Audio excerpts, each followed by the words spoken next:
Hai, Assalamualaikum warahmatullahi wabarakatuh. Okay, adik-adik, hari ini cikgu nak sambung kita punya perbincangan berkenaan dengan soalan peperiksaan akhir tahun. Okey, kita sambung soalan nombor 5, sambungan soalan contoh peperiksaan akhir tahun yang cikgu buat video sebelum ni.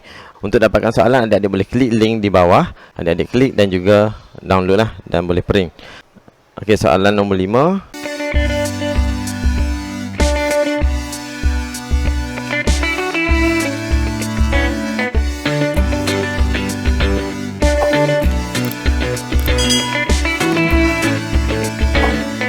Soalannya adalah rajah di bawah menunjukkan sebuah petak 100.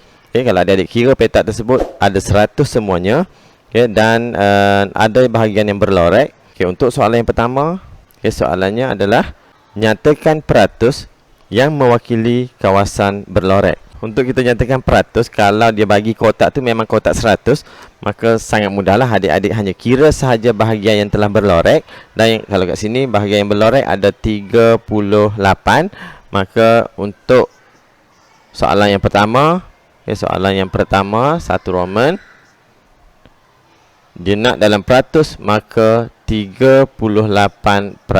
Adik-adik boleh terus tulis jawapan dia lah. Dia berlorek. Kalau adik-adik kira bahagian yang berlorek ada 38, okay, sebab dia kotak 100, maknanya 38/100 kan. Jadi 38/100 bersamaan dengan 38%. Kalau dia nak dalam pecahan, tulis 38/100. Okey, untuk soalan nombor 2, tukarkan peratusan itu kepada pecahan dalam sebutan termudah. Maksudnya dia suruh kita tukarkan daripada peratus yang kita dapat pada soalan 1 tadi, tukarkan kepada pecahan, maknanya 38/100. Okey, kalau adik-adik tinggal jawapan macam ni, tak dapat markah penuh lah, sebab dia nak dalam bentuk termudah. Okey, jadi kena permudahkan nombor ni. Okey, kalau rasa sifir yang agak, kalau sifir besar adik-adik tak boleh, guna sifir yang kecil. Kalau kita lihat kat sini, nombor belakang dia genap, maka guna sifir 2 pun boleh. Okey, sifir 2, 1 darab 2, 2. Saya potong 3 kan. Okey, saya sebut 1 darab 2, 2. Sambung je 3. Maknanya ada baki 1. Okay, ataupun kira dalam kepala pun boleh. 1 darab 2, 2. Saya potong 3, maknanya ada lebih 1. Tulis kat sini 1. 18 sifir 2, 9 darab 2, 18 kan. Okey, untuk yang ni 1 tak boleh, sifir 2. Untuk nombor depan boleh ambil 2 digit. Okey, 10, maknanya 5 darab 2, 10. 0 darab 2, 0.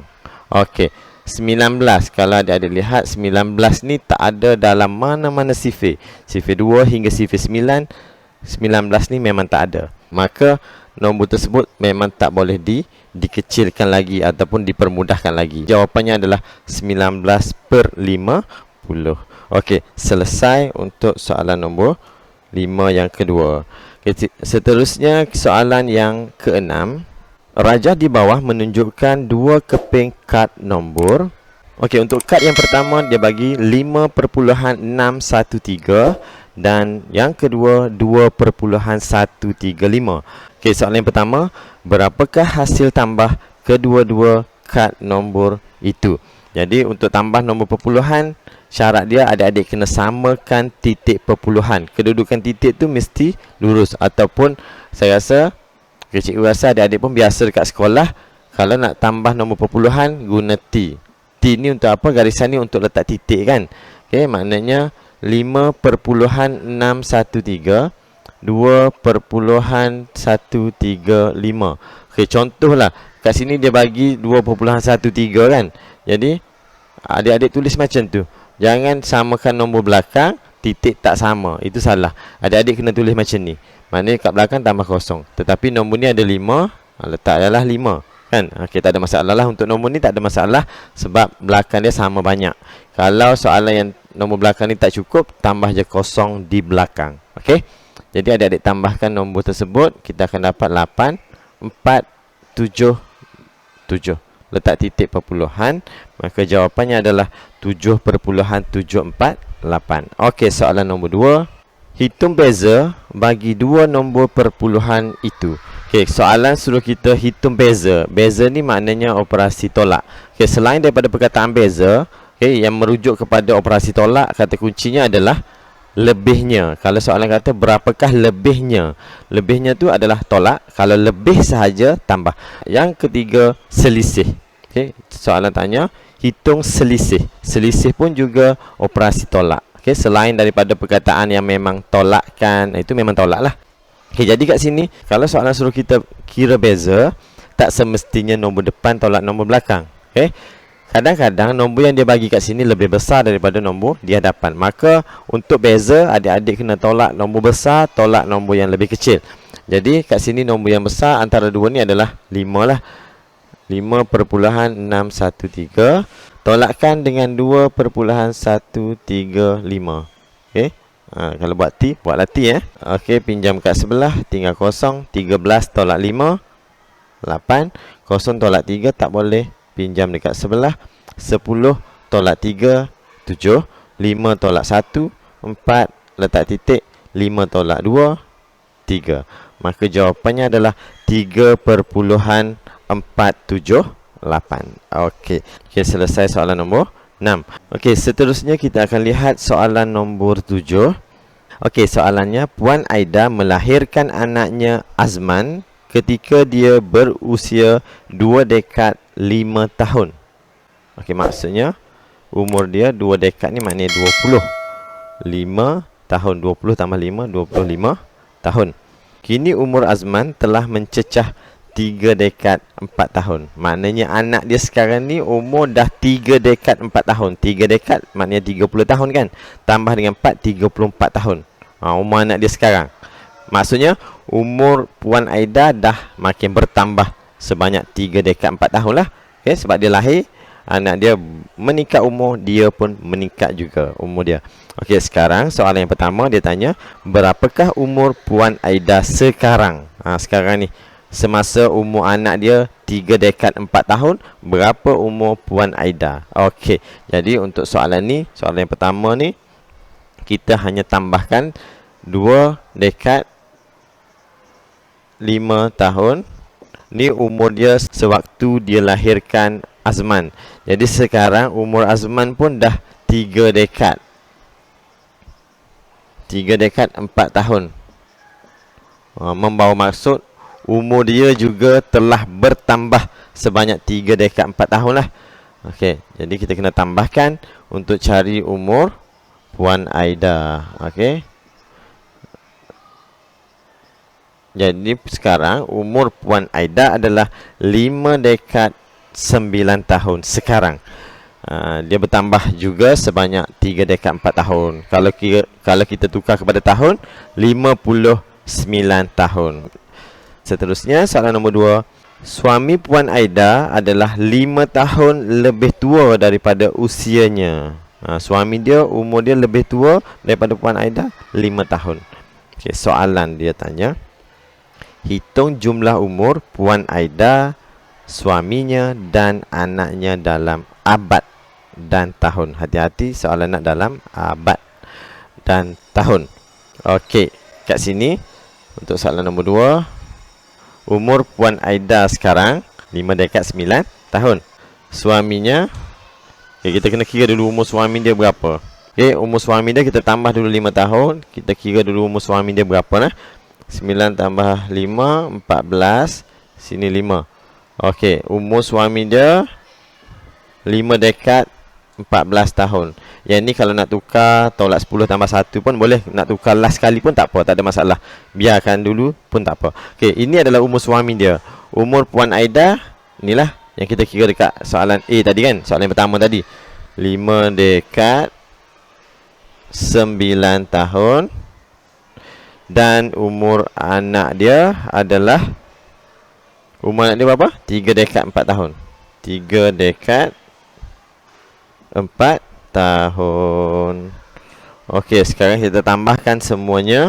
9, 10, 13 tambah 4, 17.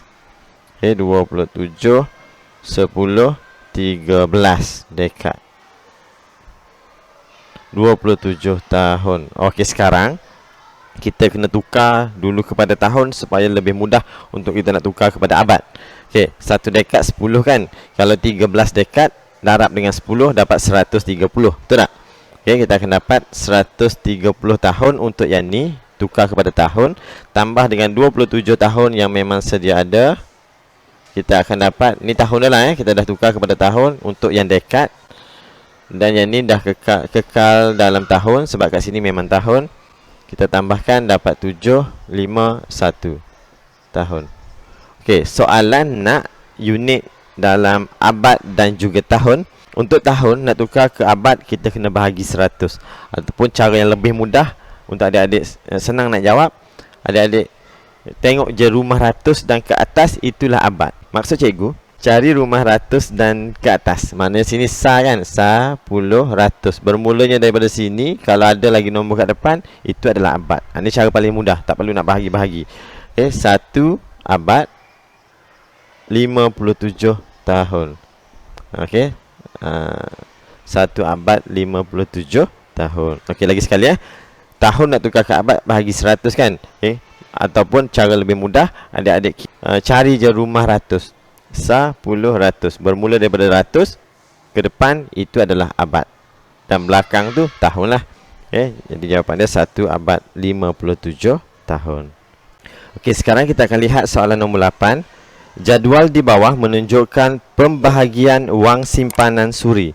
Okey, wang simpanan dia yang pertama, 1/5 daripada wang simpanan adalah untuk kereta.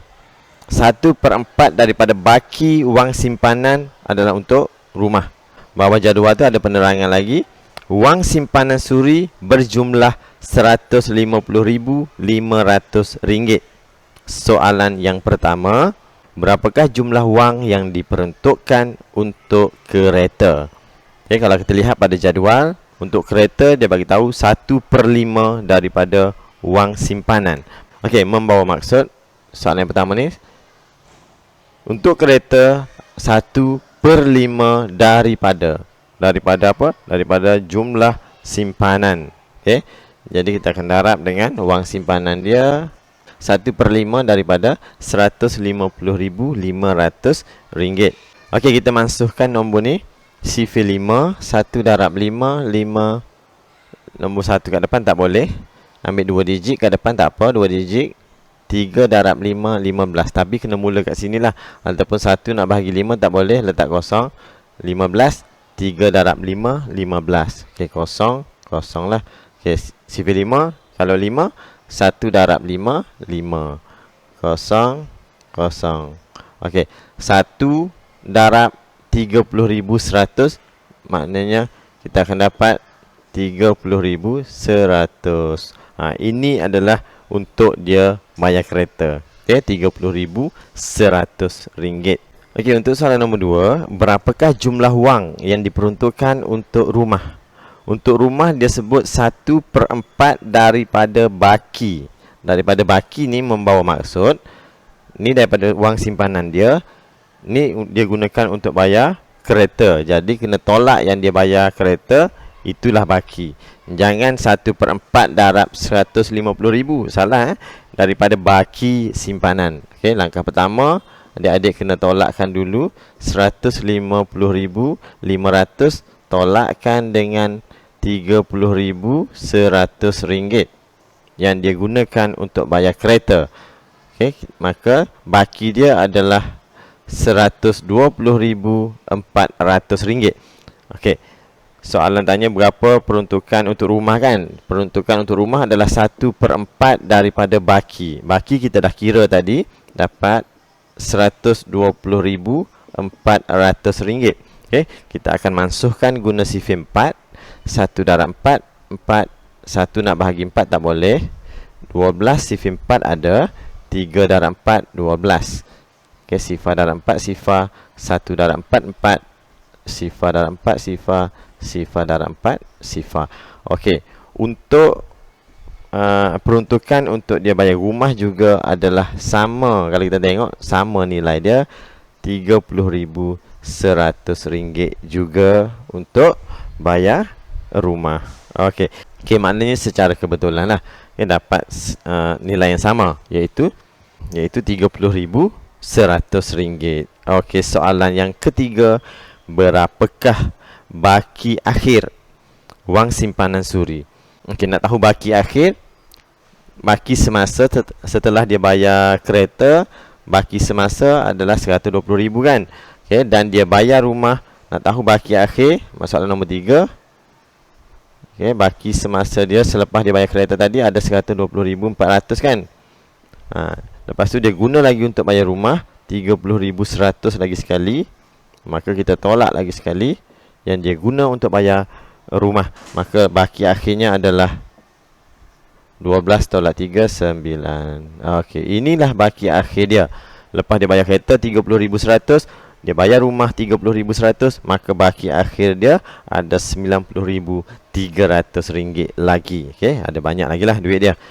Okey, selesai untuk soalan nombor 8. Okey, jadi cikgu berhenti kat sini dulu. Untuk soalan nombor 9 dan seterusnya, cikgu akan sambung dalam video seterusnya. Sekian, Assalamualaikum warahmatullahi wabarakatuh dan salam sejahtera.